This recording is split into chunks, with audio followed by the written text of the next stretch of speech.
Hello, and welcome to It's Not That Bad, optimistic movie reviews for optimistic people. That's Chad Ekowitz. And that's Simone LaRue.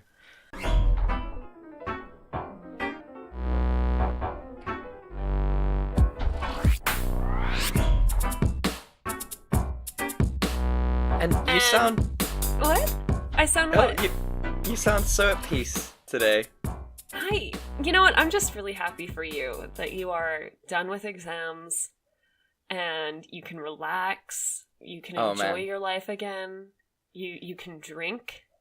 That's the most important thing above all other things is the drinking. I mean, for this podcast alone. I mean, this podcast has made me an alcoholic and I'm happy about it. Yeah, drinking once a week to record has made you an alcoholic. Hey, this is the only time I drink because alcohol is so damn expensive here. Yeah, but I enjoy it, and I'm so glad to be done with it. We're free, we can enjoy movies, we can watch terrible and good movies at the same time. I can catch up on so much TV. There's so much TV that I need to catch up on. Yeah, there is quite a lot. Oh, I mean, what's been happening?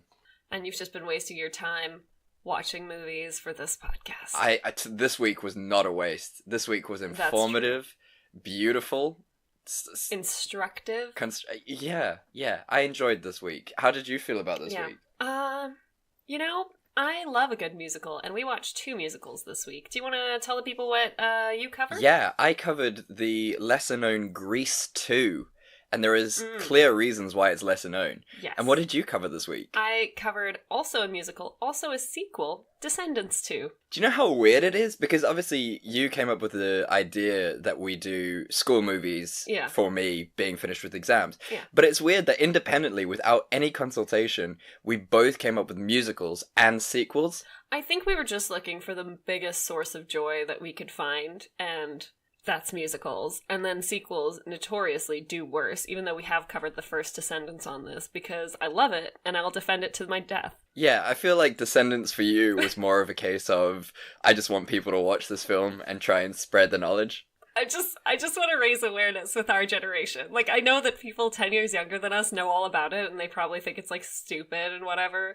I get it, but, like, I'm obsessed. It's so good. I don't understand how anyone could hate the Descendants franchise.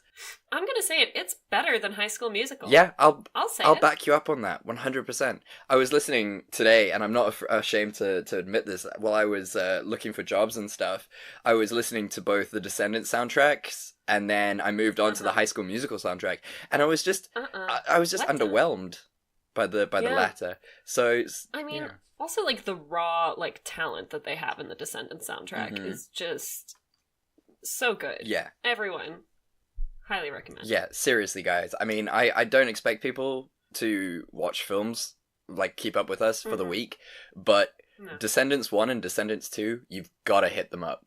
Unbelievable. And the third one's coming out, I think, later this year. Oh man, I'm so excited. Which we will obviously be covering. The Doy. I mean, whether it's a good or bad film, we'll cover it. Do you think we should? Yeah. Do you think we should open up a separate Descendants podcast, like a Descendants appreciation podcast? I'd honestly do that, and I would love it.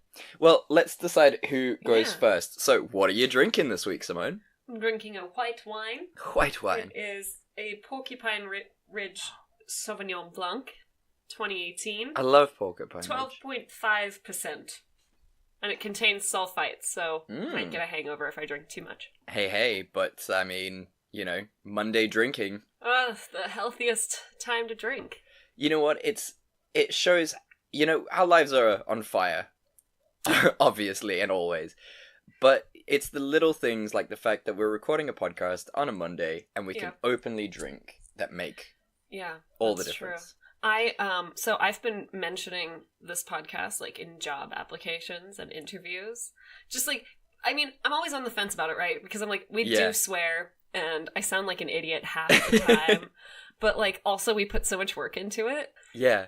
Yeah. It's almost as if you want your prospective hirers to not listen to the podcast, but look at all the social media and marketing that you've done. Yeah, exactly. I want them to look at the work around it and not listen to my dumb, creepy movie opinions. Yeah. And my terrible taste in male movie characters to have crushes on. Yeah. I mean, it is superb, and I hope they do listen to it. Well, now that I can drink again, exactly, I have followed your instructions. I'm so excited for you. And I filled my 2-liter water bottle up with Diet Coke and Old Hopkins rum. White rum. Old Hopkins. And so I put 6 shots of that in. Okay. Because I do have to teach tonight, so I don't want to be completely blazed. And so that comes in at a cool 37.5%. Did you do the math? Oh, no, that's just for one shot. Okay, sure. I thought you'd, calculated... how much per volume? Yeah. No, that's your job, not mine. No, I'm not going to do it. I think it just means that you go first. Yeah, definitely. I mean, if the bottle is 37.5, that's a hell of a lot. I was gonna pour myself 750 mils of it today, and my mom was like, "That's the whole bottle, so definitely don't do that." Yeah, I was like, "Yeah, that's fair." Yeah, smart. Your mom's a smart woman. Yeah. Unlike this film, excellent segue. Ooh. Grease 2. Yeah. Tell us all about Grease 2. So I really I was more surprised that I was able to get a plot out of this film. True. Because but it's not long. It's not a long film, and it's really confusing as the plot, to be fair. So I was very impressed that I was able to glean this information out of it. So be prepared for whatever this is. I'm excited for myself to read it over again. So here we go. It's 1961, and the senior year for some people who you never actually have met before. Yep. Pretty much the entire cast from Grease have been replaced, except for Frenchie, played by Didi Conn, who has now returned to Rydale to matriculate in order to start her career in skincare. Frenchie's friend's cousin from England has also come to Rydale for the year for some inexplicable reason. His name is Michael, played by Maxwell Caulfield, and Frenchie says she'll help him out around the school. In traditional Rydale fashion, you have the T-Birds and the Pink Ladies. The new leader of the T-Birds is Nogarelli, played by Adrian Zmedi, and the new leader of the Pink Ladies is Stephanie, played by Michelle Pfeiffer. During the summer before their final year, it seems that Nogarelli and Stephanie split up. Stephanie instigated the breakup, and Nogarelli, in a typical cis-white male fashion, refused to accept it.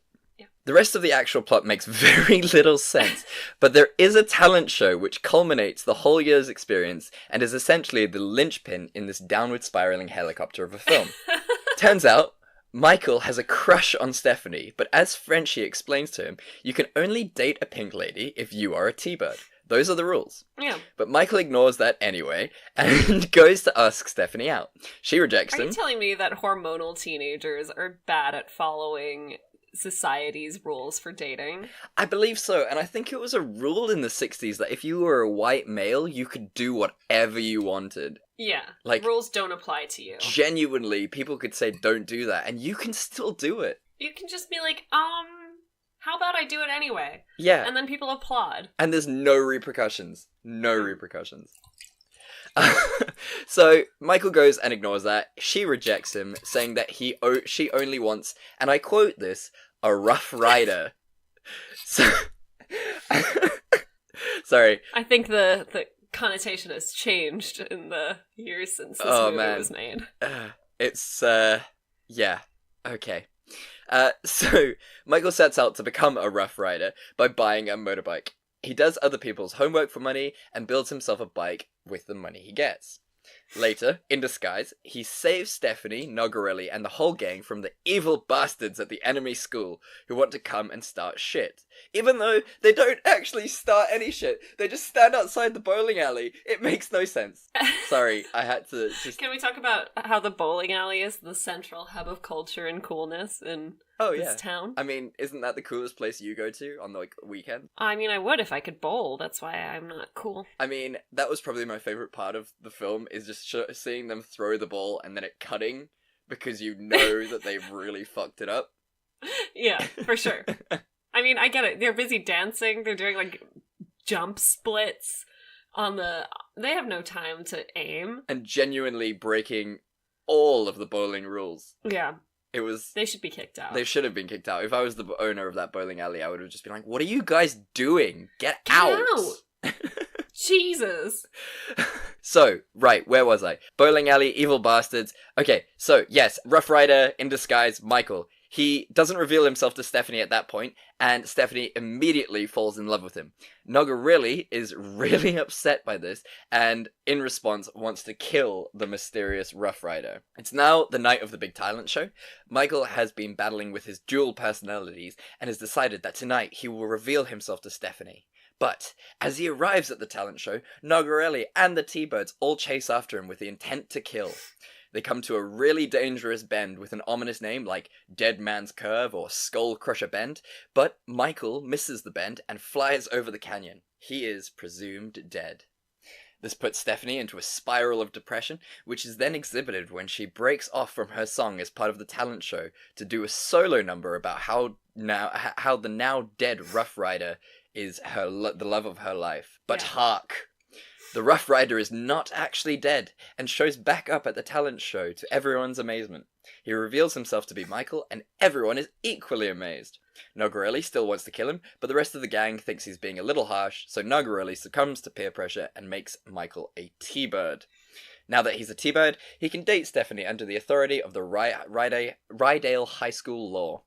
That is the end of the film. Yeah, it's really cool that he managed to get that sorted out right before they graduated, so... Yeah, you know. Yeah, because the rules would have applied forever, probably. Yeah, I mean, that's the only reason that we didn't date, is that I'm a pink lady and you're not a T-Bird. I have tried so hard to be a T-Bird, but I just can't ride motorbikes. It's not safe for me to do it. No, and so my heart is hopelessly devoted. Can I just say, the scene where she like hops on the back of a stranger's motorbike and lets him drive off, besides, you know, like the terrible implications of that she doesn't have a helmet, which also, like, you really should wear a helmet, or like safety goggles. And as someone who has tried to ride on the back of a bike with like no eye protection, it is a nightmare. Her hair would be a fucking disaster, and she would be blind. Like, she'd be crying. Her mascara would be running. But she's just perfect. I mean, look, Michelle Pfeiffer is maybe one of the most beautiful people who's ever lived. Oh, yeah, no doubt. I'm obsessed with her. I feel that, and that's what's really surprising about seeing her in this film. Because it genuinely makes no sense why she would decide to do this film with none of the original cast. Like, apart from Frenchie and the principal and Blanche, there is no one who is the same. Like, the whole thing doesn't make any sense to me, because, like, the songs aren't that great. No. The songs aren't very catchy. And also, like, you know, what made Grease really good was, like, the raw talent of Olivia Newton-John and John Travolta just, like, being insane, and, like, everybody sang so well. And in this, like, maybe I'm just being mean, but, like, the singing was off-key a lot. And you could tell that, like, the main actors were not professional singers. The dude playing Michael was not British. He was a strange dude. He was barely trying. My favorite bit about him was definitely when he had that sort of pained duality song that he didn't actually sing. It was just sort of voiced over. Yes. It made so little sense. And then he did, like, the final few bars, and it was like, what is happening? Yeah. What is this film? Yeah. I mean, to be fair, it was really promising at the start. I thought it was really promising at the start because, like, I thought, you know, this first song about being back at school, it's their final year, it sounded really good, they had a really good choreography, and then it just fell apart. Yeah, it really went downhill after that. It's like they put all their money into that first scene, and then, the ensemble scenes were honestly better than, like, the individual music scenes. Definitely. I mean, look, both films had their problems in terms of, like, rape. Just plain rape, amongst other things. Just general misogyny. Yeah, but in the first one, the songs were good, the actual story made sense. Like, in this one, there was very little plot, especially with the point that you had, like, a really weird mix between, are we following Michael? Is he the A plot, in which case he's trying to get Stephanie? Or is the A plot Stephanie and her relationship with Nogarelli? Or is the A plot Stephanie and the sort of love triangle between Michael and Nogarelli, which made no sense because she wasn't even interested in Michael. Yeah. Yeah, and I think, like, the first movie really covers, like, a really wide range of issues. Like, it's a lot of characters dealing with their own shortcomings and feelings, and, I mean, I still think There Are Worse Things I Could Do is maybe the best song in the musical, just because it's so beautiful and so sad, and, like, it's such an interesting thing from a character that we're not supposed to like, and there's really none of that in this. Yeah, no, 100%. And like you said, they speak about so many issues. I mean, Beauty School Dropout is fantastic. Yeah. The fact that Rizzo's dealing with an abortion, amazing topic to deal with. Yeah. Well, potential abortion, it turns out she's not pregnant at the end. Yeah. But, like, you know, there's actual real high school issues here. In this one, the denouement was a fucking talent show followed by a luau. Yeah. What?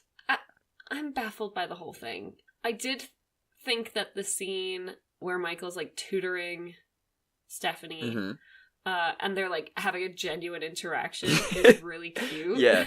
Like, it's the only acting that really happens in the whole movie. Yeah, definitely. And it was, like, a really lovely scene. I was like, if the scenes had been more like that, and we could actually see, like, what the characters are like when they're not, like, trying to be cool and chewing so much gum with their buddies, like, it might have been an okay movie. Yeah, absolutely. And it was just nice as well because they were sort of, like, on equal footing, and, you know, they were both really strong characters. And I think that's the beauty of the first one, is that, you know, you're pointed out that these T-Birds and these Pink Ladies are, like, the coolest of the cool, and that the lead figures in both are just, like, incredibly badass. And there's, like, a lot of sexual tension between them. And then in this one, Nogarelli is such a nerd and such a dweeb, and... Yeah, he's such a dweeb. He does not have, like, the raw charisma that John Travolta or even Kaneki in the first Grease had. And it's genuinely baffling that they went and saw this as a natural progression of it. Yeah, definitely. But shall we switch to nice things, if there are... Yes. Any other nice things? I just said a scene that I really liked. You did. I enjoyed all the Kennedy jokes. I thought that was hilarious. Like, there was a lot of weird Kennedy jokes. Yeah. And they were pretty solid. I'm not gonna lie. I did chuckle a few times at that. And that's, I think, what's good about the Grease universe, is the GU. Yeah. Is that they always make it really nice and, like, topical. Like, there was a lot of, I think, was it Truman in the first one? He was the president during number one. And they made a lot of jokes about that as well, and that was good. I always enjoy the interaction between Blanche and the headmistress. That's always fun. The headmistress is flawless. She's great. I love her so much. I think Frenchie is adorable and should be in every movie. Yeah. Ever. And I really liked that she was just there. She was like, it turns out I really love chemistry. Like, it's really cool. And I'm, like, good at it. That was fun. Yeah. Yeah.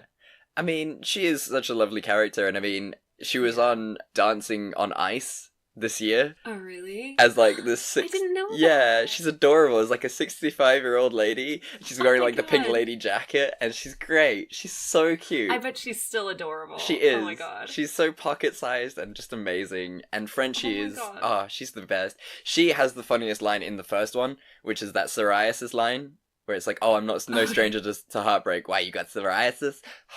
Hilarious. Best line of the film. She often has the best lines in the film. Yeah, yeah. And yeah, I think the bowling song and then the reproduction song were the best ones in this film. That reproduction was such a strange song. It was magical because it was so weird. I did not know what to think of it. Like, the teacher got so involved, and he's like this sexy older man, like this really nice grey fox, and you're just like, yeah, what's this all about? What is happening? Like, just explain sperm and egg, you know? I don't think he did that. He's not a great teacher, but people did get involved in the lesson, so that's nice. That's good. It's about engagement. Yeah. That was also a really funny scene, I must say, when he went in and he was like, oh, I'm your substitute teacher, and everyone just walks out. That was brilliant. I would also have a nervous breakdown if I worked at that fucking school. Everybody's awful. And they all, like, look like 25, 26, and you're just like, how? I know. What are you putting in the water? Yeah, they're all hotter than me. I think that's a nice progression that we've made through time, is that high school students actually look like high school students now. Yeah, a little bit. I mean, they're still, like, our age, but they look young. Yeah. Yeah, it's not like 45-year-old men who have to shave between scenes. Yeah, the casting truly was baffling. It's impressive. It really is impressive. So I guess there's not much else to say on this film. So what could your scene that would have saved it be? So with Stephanie, when we're like almost first introduced to her like the dude asks her about her job or something. She's like, ugh, leave it.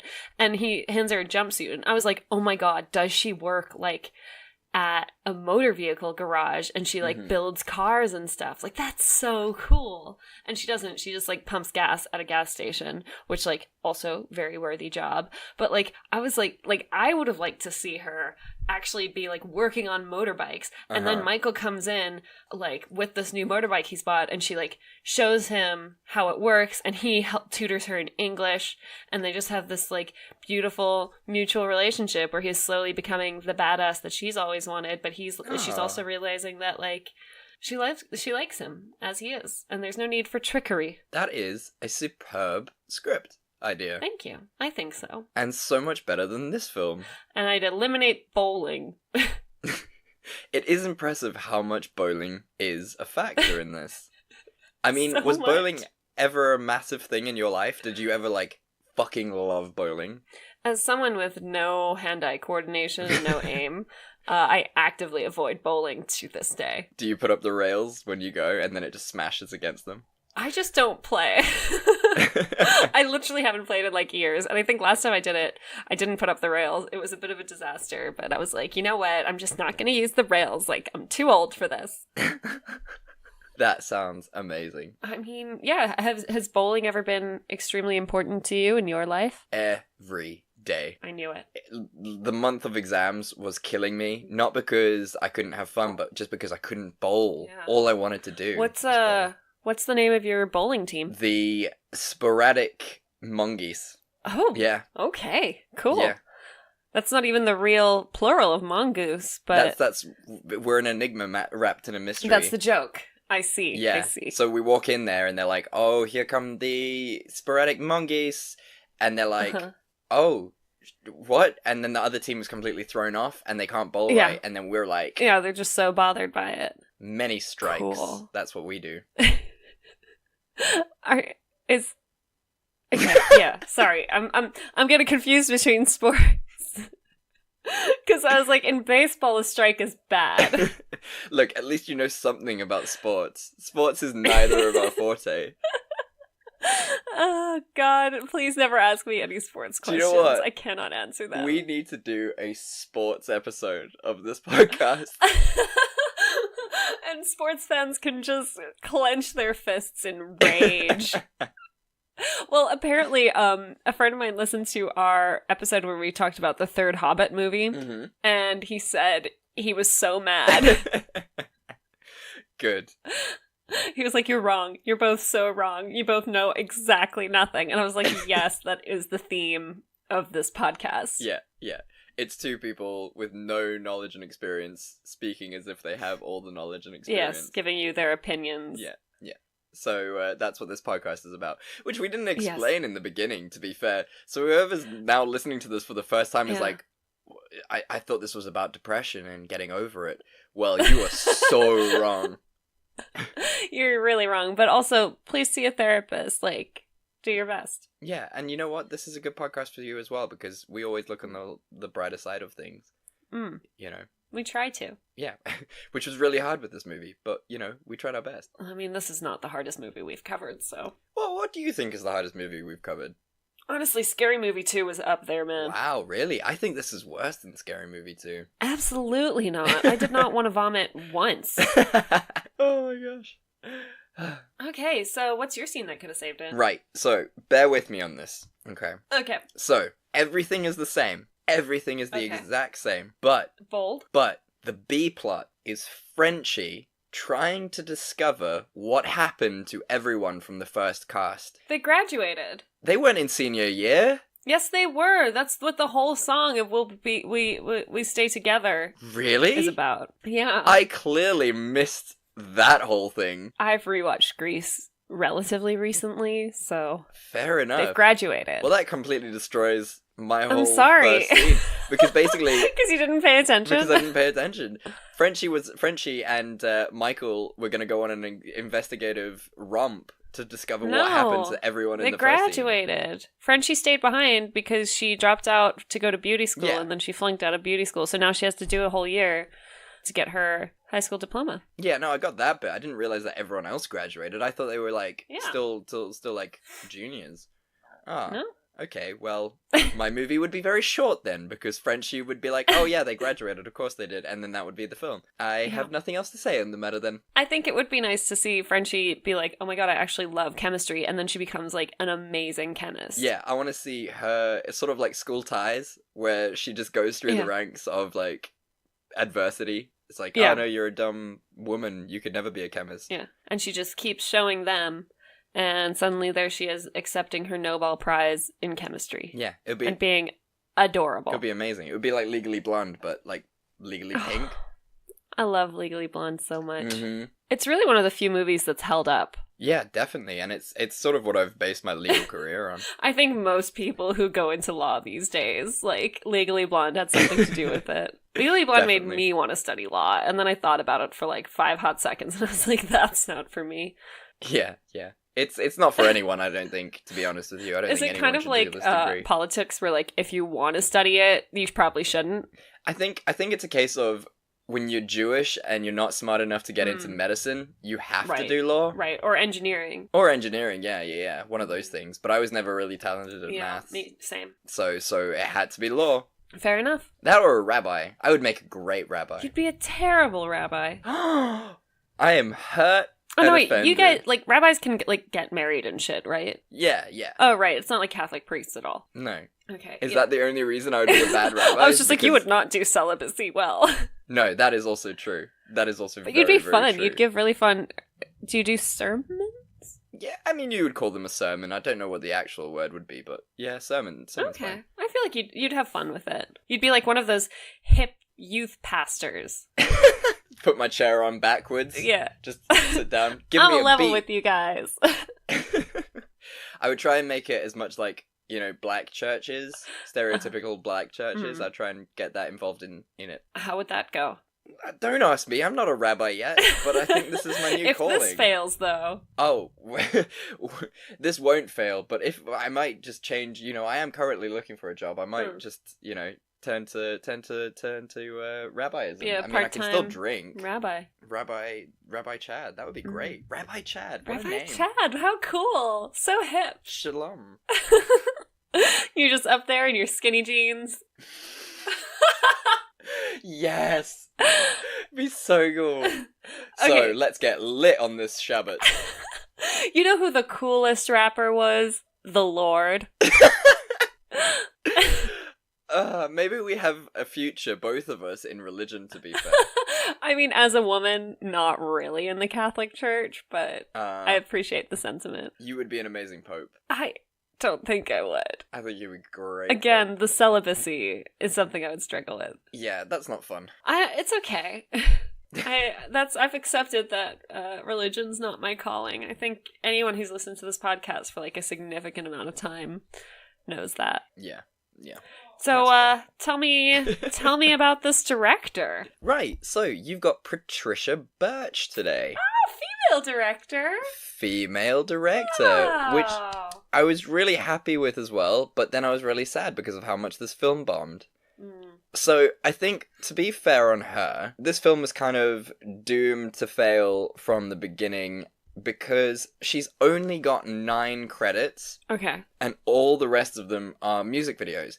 And there's a reason for that. There is an actually good reason for that, is because she is a choreographer by trade. Oh, okay. She has done the choreography for so many things. So, a lot of Cyndi Lauper videos. Oh. Saturday Night Live she did a lot of choreography for. She worked on Stepford Wives, The First Wives Club, Boardwalk Empire. So she is a great choreographer, and that's probably why she got chosen for this film, because it is a dance film. Mm-hmm. But, it's one of her very first directing credits. It's actually her second directing credit. Wow. And that's really tough when you're as trained as a choreographer to just suddenly up and switch to such an important film as Grease.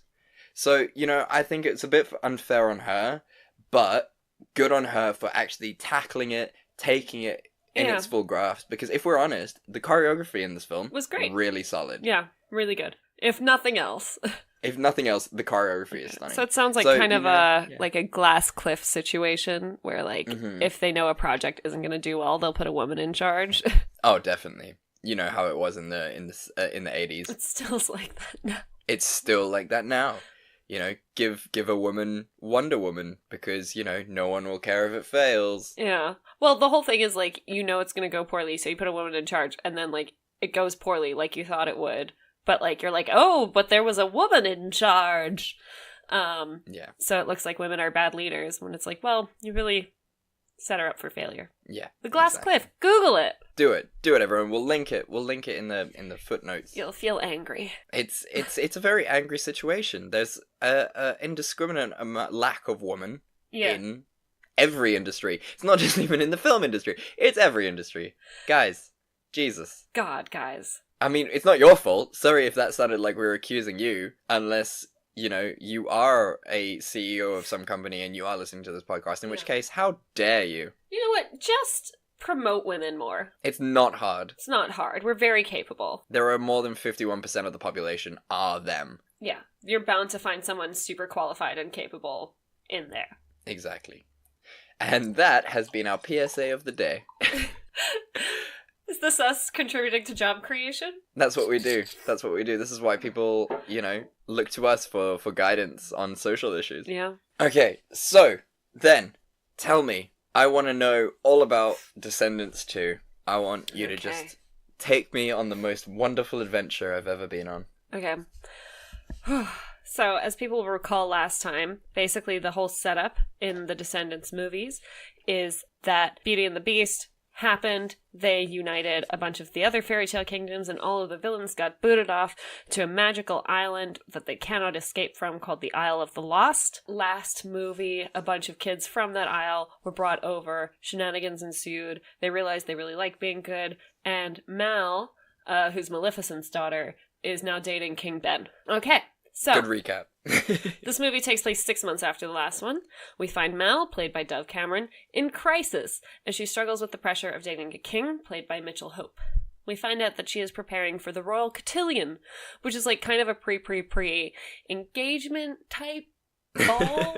And as pressure increases and her life seems more and more planned out, Mal longs for life on the Isle of the Lost, where all the villains live and where she could do more or less whatever she wanted. Mal finally makes a break for it after she and Ben have a fight when Ben finds out that she has been using magic spells to stay on top of everything. Ben recruits Mal's villain friends, Evie, played by Sophia Carson, Carlos, played by Cameron Boyle, and Jay, played by Boo Boo Stewart, to help them visit the Isle and get Mal back. They agree, but when they get there, unfortunately, Mel has no plans on leaving. She just feels she doesn't belong in Oridon. Before Ben can head home, he's kidnapped by Uma, played by China Anne McClain, who is the daughter of Ursula. Uma tells Mel that she'll only give Ben back in exchange for the fairy godmother's wand.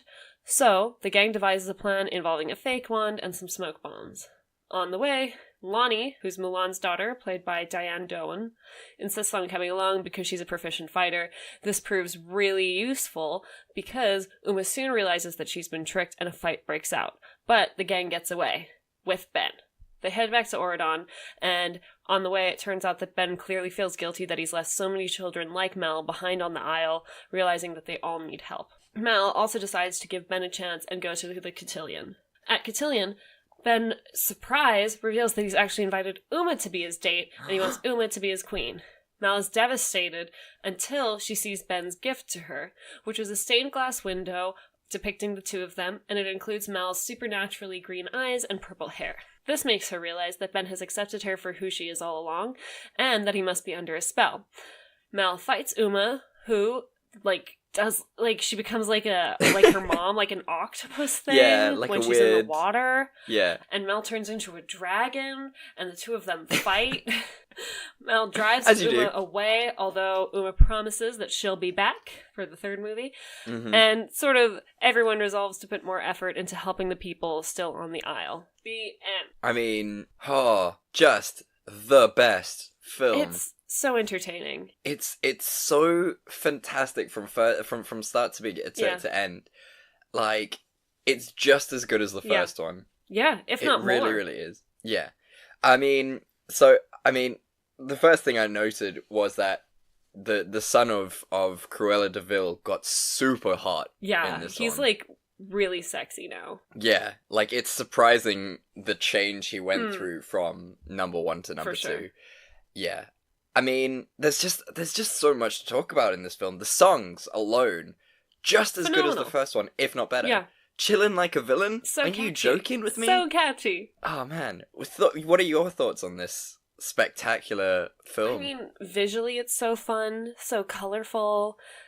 Just a party to watch. The songs are catchy. They're genuinely really talented singers, all of them, and you can tell they've really stepped up their game for this movie. Yeah. And it's, it's just fun to watch the whole way through. Yeah. I enjoyed meeting the new characters. Oh man, those new characters. Yeah. Son of Gaston, fucking hilarious. Perfect. Flawless. He's so casting, funny. Acting. Yeah. I will admit that I realized, so the son of Hook is just way too intense. He is too beautiful to be in this. Look, you have a problem with people with beautiful eyes, so... Okay, and then they put eyeliner on him, so he's too beautiful. Like, I can't... What am I supposed to do? You have a problem. Watching this movie like an old crone.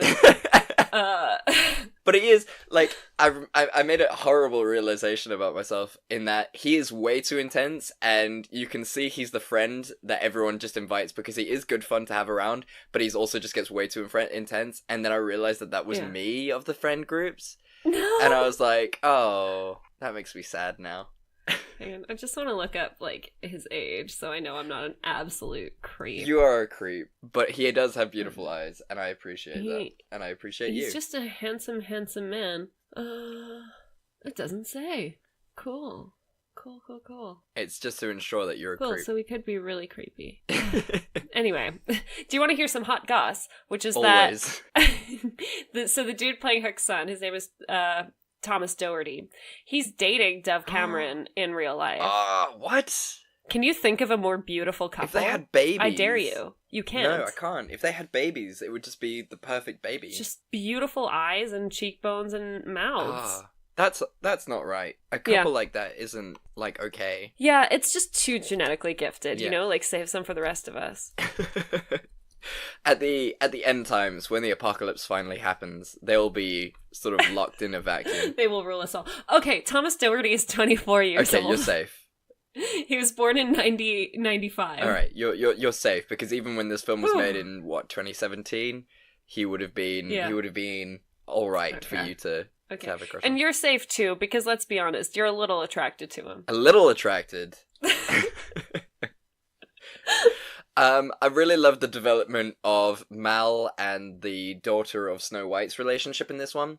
That song, Space in Between, is just fantastic. Like, when Snow White's daughter is just like, oh, I'm sorry, I didn't realize what you were going through. Like, I'm always gonna be here for you. That's so lovely. It was really, really cute. I loved that a lot. I also like that there's almost a follow-up from the first movie in that, like, they go back to the Isle and they realize, like, how many people they left behind and how, like, shit the situation there is and, like, how privileged they are to, be going to Oridon and, like, how lucky they are to have gotten out and realizing, they almost feel compelled to help the rest of them. The big one is Dizzy, who is, I think, the evil stepmother from Cinderella's granddaughter. Yeah, she's great. She's just so cute and talented and sweet and... Like, you can see Evie feels really bad leaving her behind. Yeah. And there's a line where Mel goes, like, she's gonna be all right. Like, she's gonna be fine. And Evie's like, yeah, but she could be so much more. Yeah. And it's great. Like, it's a great line. What I've loved about both of these films is that they do speak on, like, really poignant issues in such a simplistic guise. They speak about the fact that, bad people aren't bad people because they're bad people because of their situation. And it's genuinely such a heartwarming series of films. Yeah. And I think that's what's the beauty of Disney in its truest form. You know, they Yeah. do usually have these really good messages, like in Pocahontas. Yeah. Just as an example. Teachable moments. Yeah, just really nice teachable moments about going forward. The Lorax, that kind of thing. It's all great like that. So you got to appreciate these films for their sort of scholastic value more than anything. You know, and they don't have to take the time to put that message in, but it made it a more interesting movie. Yeah. And that's what differentiates it from maybe some of the more like brainless musicals that we've seen. Yeah, which is like Grease 2, which is just pure rape. I wasn't going to name names, but... So I loved the sort of subplots of this film. For example, Mulan's daughter. Yeah. She's great, and that whole story is awesome. Yeah. Yeah, it was fun. Like, it was just a nice plot line where, like, she's better at fighting than a lot of the dudes, and they're still like, oh, the rules are that you can't compete with us. Even though it's like, why wouldn't you want a really skilled person on your team? Yeah, she's Mulan's daughter. She's kick-ass. Yeah, and she's just there smashing down barriers. And I like, because what they could have done was they could have made it into like a romance between her and Jay, and they didn't do that. They were like, it's mutual respect. Like, he respects her as a human being and as a fighter and like as a teammate. Yeah. Which is really unique for Disney because they're very keen on their just sort like of shipping. love interests. Yeah. Yeah. Chad gives Chads a bad name. He is, as a Chad. That actor does such a good job with that character, though. He does. He really, really does. And it does make me laugh. Like, when he goes in and he 3D prints himself, so funny. Also, the 3D printers there are amazing. I mean, what? You don't have to, you can do it from your phone? You don't have to paint it, you don't have to sand it. It just comes out perfectly 3D printed. That's exactly what you want. Yeah. That's future tech, that is. This film also had some of the best lines I've ever heard in films. Like for example, during Uma's song, What's My Name? She goes, hook me! And Harry goes, ha ha ha! And that, like, what? It's just so good. And then the other one, which I don't know if it has, like, sinister undertones, was, where is it? We don't need swords at the Waffle Hut. Is that a real line? That is an actual line from the film. We don't need swords at the Waffle Hut. I mean... Look. Sometimes you're really just trying to focus on choreography and...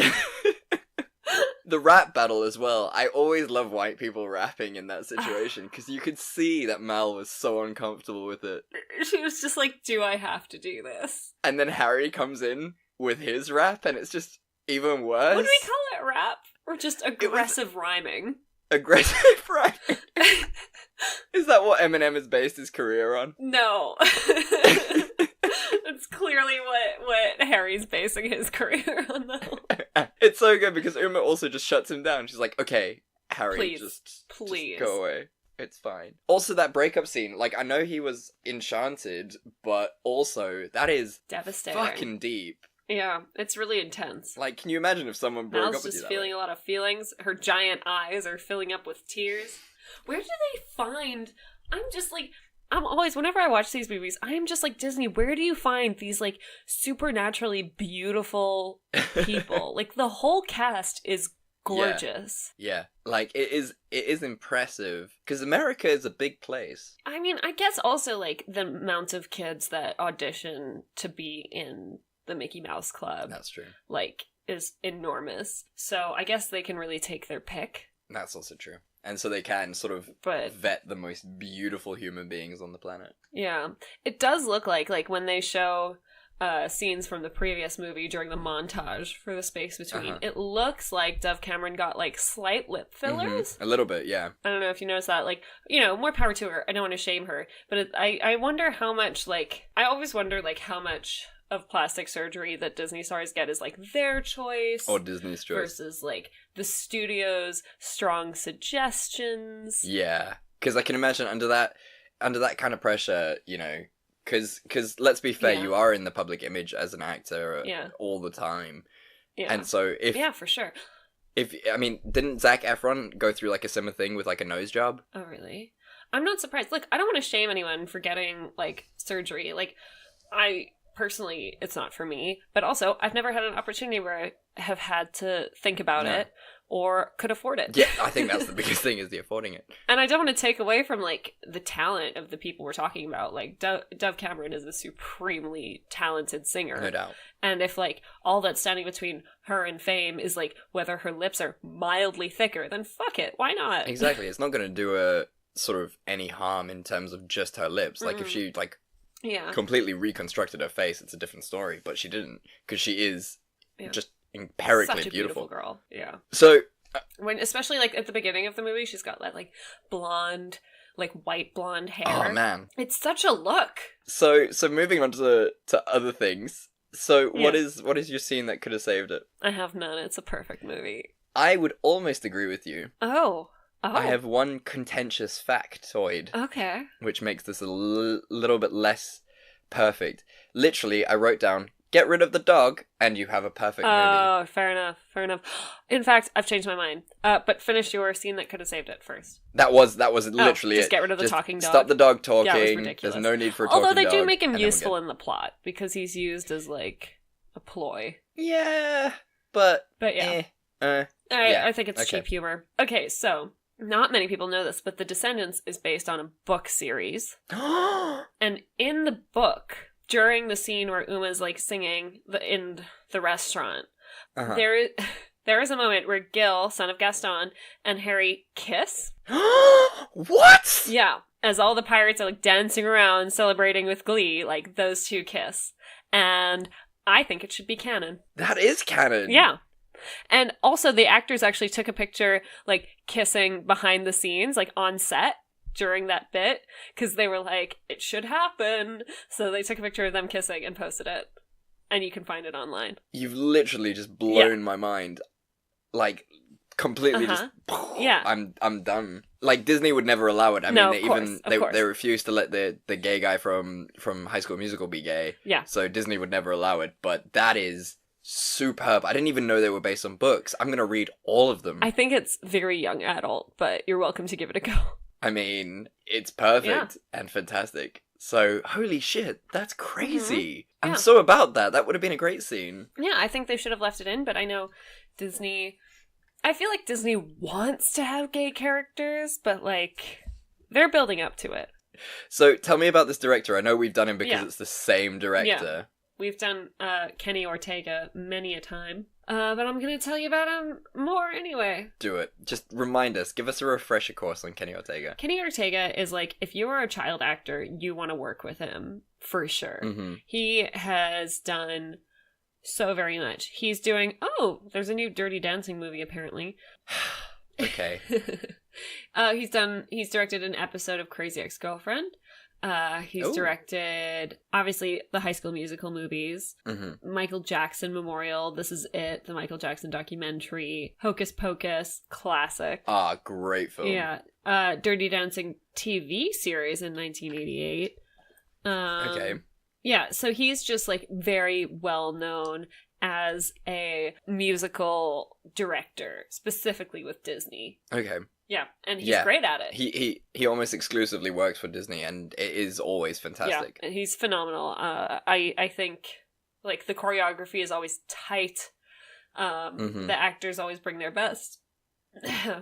And, yeah, he's a great director. Yeah, I mean, the choreography for the end song, which, again, in this film, the end song is power. Yeah. It's always power. Yeah, the opening and closing songs of these movies are always amazing. I genuinely don't think there was a song in this film that I disliked. Yeah.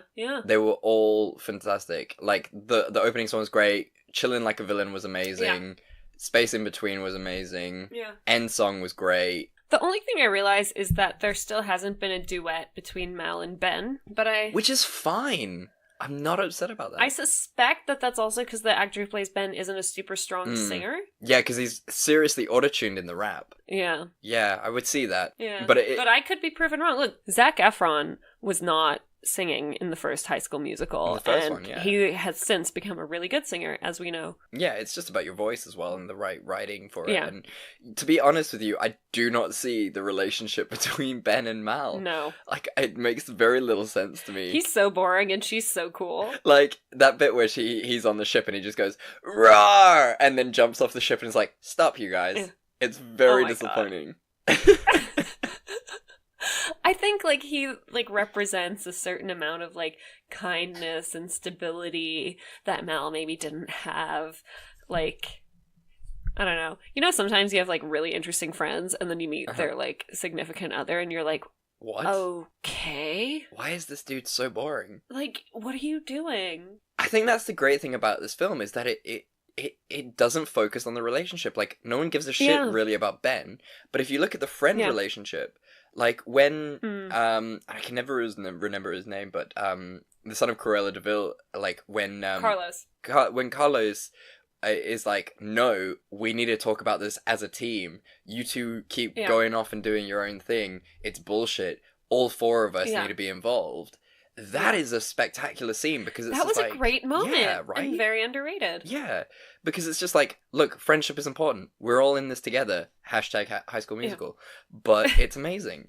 It's just such a powerful film, and more people need to know about this. Yeah. Yeah. Everyone. Right. Okay, we've done it. We've done it, Simone. So, final segment. What are you excited for? And there was a lot of great things that came out this week. Okay, but you know what I'm gonna say, I Chad. know what you're gonna say because you Facebooked me about this. Oh, It Part 2 is coming out in September. It looks terrifying. The cast looks fucking incredible. James McAvoy? What? James McAvoy, Jessica Chastain, What? Bill Hader. What? What? This film. It is gonna be amazing. Oh. The trailer is so creepy. Oh, man. I am ready. My body is ready. Everything about, I'm ready. It's gonna be so good.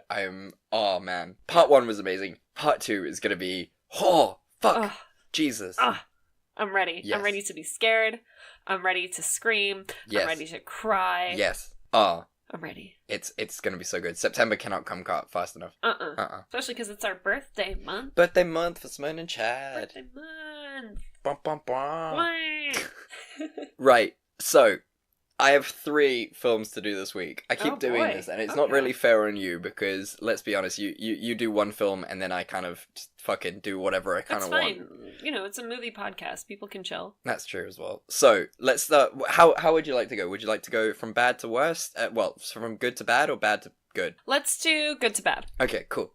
So, good film that I'm really looking forward to is a film called The Farewell. I don't know if you've seen the trailer, but basically it's about sort of how death is perceived in Asian culture. Spell it? Oh, sorry. I said it really drunkenly because, let's be honest, I've been drinking a shit ton of rum. The Farewell. I get you. Okay, sorry. I heard farewell. I mean, to be fair, that is like... exactly how I said it, and I was hoping it would be, like, just under the rug, but it's definitely not. And I can imagine, like, a lot of our listeners just being like, what film is coming out? The Farewell? What is Chad that? Okay? I just went completely Joburg. Yeah, brie, I'm looking forward to this film. It's called The Farewell. Yeah. It's going to be a The Farewell? So, The Farewell, it's about sort of, it's this young lady who is a Japanese or Chinese immigrant. She's American born, and her grandmother gets cancer, but in Chinese tradition, death is celebrated very weirdly over there. Okay. And so they don't tell the grandmother that she has cancer. The whole other family, the rest of the family know. And so everyone travels to China to sort of live out the last moments with the grandmother. And it's about this young lady's sort of battle with herself and with not telling her grandmother, and sort of the sort of dichotomy of the cultures of Americanism where you tell the people and you sort of get your last rites and you get to say goodbye and everything, and then also the Chinese culture where you don't tell the person and you just enjoy the last moments of their life together. And it just looks really beautiful. Okay. Like, the trailer almost made me cry, so I know I'm going to be weeping in the actual film. Okay, that's kind of cool. So that was my good film. My medium film, which I don't know which way it's going to go, is this film called Blinded by the Light. Okay. It looks like a really good sort of heartfelt film. It's about this Indian guy who finds the music of Bruce Springsteen and how it relates to his life and how his family are really opposed to white American music. Okay. And it's sort of his struggle with dealing with sort of relating so wholeheartedly with white American music, but his family is like, you should be very focused on Indian music. Sure. And sort of, it could be really hokey, but it also looks like it could be really good, so I don't know how I feel about that one. Okay. And then a movie which I know is going to do badly is a movie called Crawl. And basically... It's about an alligator, isn't it? Yes! You know it! I'm so happy. Shit. We are going to review it on this podcast. Just you wait and see. Oh, it is going to be on this podcast. Basically, Los Angeles has gone through the apocalypse. There's flooding and shit, and now there are giant alligators, crocodiles in Los Angeles killing people. Apocalypse movies or anything are really so interesting because it's cool how the apocalypse just takes place in America, and I assume the rest of us are okay. Yeah. I mean, that's what I loved about 2012, is that South Africa was fine. Wasn't like the final line something like, and that's why they call it the Cape of Good Hope? And it was like, yeah, something like that. No, but it's not even at the Cape of Good Hope. It's in the Drakensberg Mountains. It's two different regions. It's fine. It's an African country. It doesn't matter. Yeah, it's cool. We'll just rename it New America. New York. Oh, man. America. What a problem. What a place. So, yeah, I mean, those are my 3 films, and Okay. I'm very prepared for all of them. So there you go. And we did it, Simone. We've done it again. Yes, I'm quite drunk, and I'm not even halfway through what I poured. I'm a little tipsy, I'm not gonna lie. So, tell the people, what are you doing next week? Are you ready? I'm not now. Now that you've done this. We're gonna get into a very popular franchise, and I think we're not gonna stop. I'm gonna do the original Transformers movie. No! Why? Uh-huh. Simone! Uh-huh. I mean, it was bound to happen, but still. We had to get there, and I'm doing it. I'm doing Transformers. Fuck. Sorry, Chad. Okay, I mean, fine.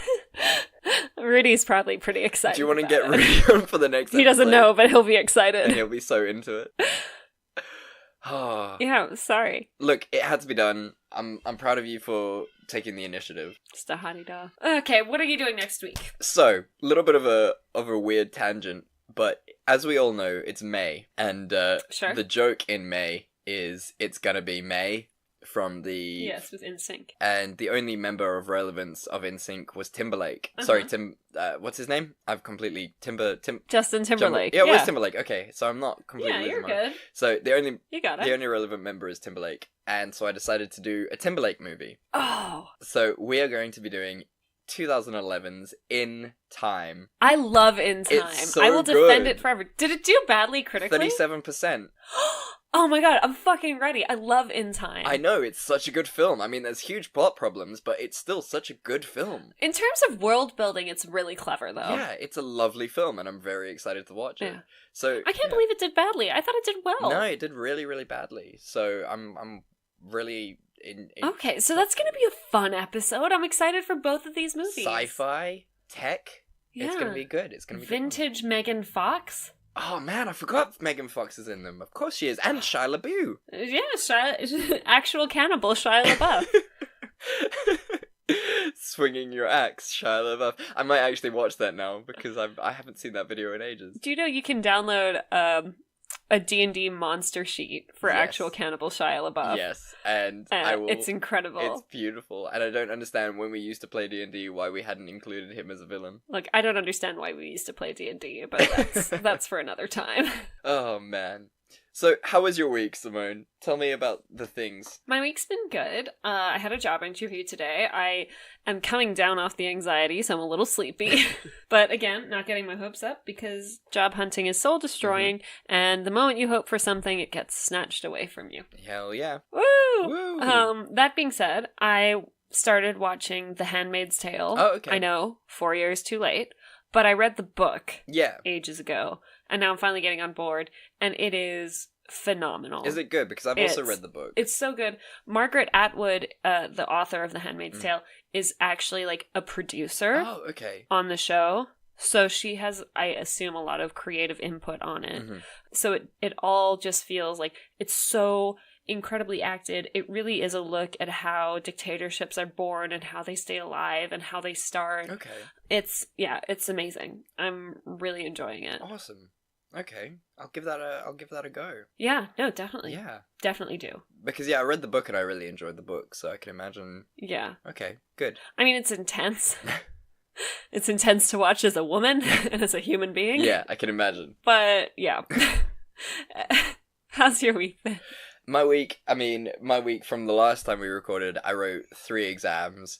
Yeah, you went to London, you came back? London was great fun. I stayed with this fantastic guy, this Italian DJ named David. Oh my god. It was amazing. It was hilarious. So the best Airbnb experience I've ever had. So oh wow. Yeah, like literally I wrote Tuesday and I wrote Wednesday. After the Wednesday exam I had a Thursday. The Thursday I had it off. So I got home on the Tuesday afternoon and I was like, I've got a free day now. And David was like, oh, well, if you want to come out tonight, I'm DJing. You can come out. I like that he's Russian now. Shut up. I can't do an Italian accent. No, Italian accents are hard. So he was like, oh, if you want to come out, I'm DJing tonight. And I was like, immediately, I was just like, I really don't want to go because I'm, 24, tired. 25 and I hate everything.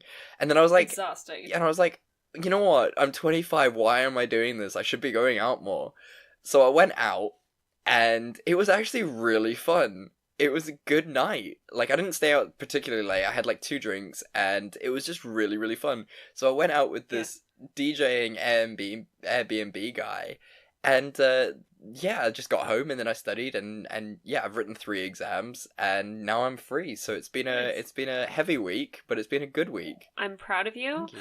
Even my dad saw our Facebook post wishing you luck for exams, and my dad was like, "Tell Chad I wish him good luck." Aww. That is another thing because you handle you do handle all of our social media, and I did really appreciate the good luck because I got a lot of luck from all of our fans, and I really appreciate it. And you've always been a really supportive friend, and I love you for that. Yeah, of course. And want you to succeed. Thank you. And it's been really, really good fun. So there you have it, Simone. I don't know how the fuck I'm going to edit this podcast, but so there you have it. Yeah, this has been a very tangenty podcast, which we haven't done in a while. I feel like we've recorded really tight podcast episodes lately, and now we're both just a little hammered. And we're just going and we are chatty. It's great. I'm happy about it. I'm going to look back at it and be like, fuck you, drunk Chad. But yeah. For sure. So there you have it, Simone. There you have We've done it again. We've done it. I'm so happy to be back into the normal swing of things. Yeah, I'm proud of you. I'm happy for you. Thank you, and I'm proud of you as well. You're looking for a good job instead of this crazy fucking mental job that you've got now. Yeah. Mixed bag. I don't want to complain about it online. And you're doing amazingly, and I'm proud of you. And Thank you know what? I'm proud of all of you, listeners. Yeah, guys, you're all doing your best. Yeah. You're all living your lives. Exactly. And so keep doing exactly that thing. And where can the people find you, Simone? They can follow me on Instagram at simone.le.raux. You can see pictures of my cats and my food. You can also follow the podcast at It's Not That Bad 1 on Facebook and Twitter, and at It's Not That Bad Podcast on Instagram. You can email us at itsnotthatbadpodcast@gmail.com. Chad, where can the people find you? You can find me on Instagram and Twitter at chatsby1993. That's CHADSBY 1993 for mildly infrequent tweets and even less frequent Instagram videos of healthy food and random bullshit. And and that's where you can find me. And you know what, guys? Thank you for listening. And subscribe, leave us comments. I really appreciate all the things we both do. We love it when we hear from you guys. It's always so amazing to see that you guys actually like what we're doing. And as we say at the end of every episode, we love you, and there's nothing you can do about it. Bye!